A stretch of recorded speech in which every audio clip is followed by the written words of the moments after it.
од проста причина што зборете за развоен буџет во ситуација кога немилосредно се задолжува државата.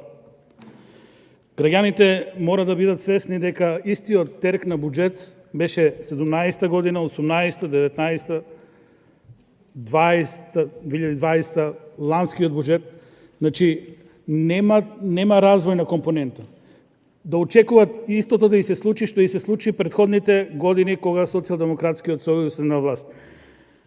Тоа што се манипулира со бројките, тоа ќе го покаже времето, затоа што сега можеме назад да збориме за 2021 година. Рековте добро е што има зголемување на капиталните инвестиции. Меѓутоа, мора да потенцирате, планирате зголемување на капиталните инвестиции. Тоа е малку поразлично од реализација на капитални инвестиции, затоа што не гледам начин како ќе ги реализирате тие капитални инвестиции. Истите луѓе, немате нови проекти, досега стапката на реализација на капитални инвестиции се 200-300 максимум милиона евра, како ќе стигнете до 600 не ми е јасно, и воопшто немате светла точка каде ќе се пофалите. Автопатишта, барем еден автопат да видевме сработен, дури и нека е почнат и од ВМРО ДПМН, да речете овој автопат го завршивме. Железница, една делница, една шина, една пруга немате ставено. Гасовод се прави наваму, натаму, никаде не е ставен во функција. Барем однесејте го до РЕК, гасоводот. Барем почнете таа завршна фаза за гасификација на Скопје.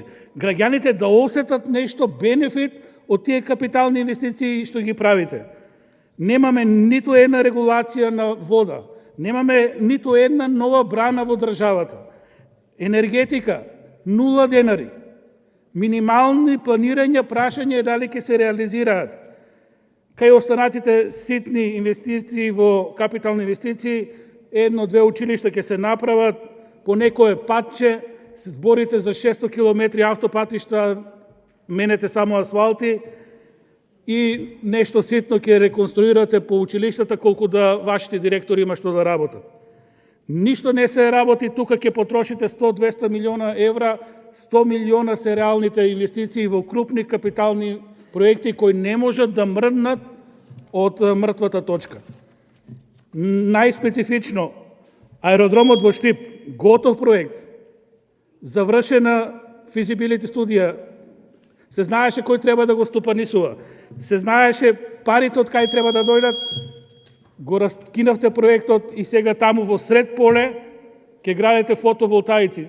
20% од државата се ридови голи, срамота е оба што го правите.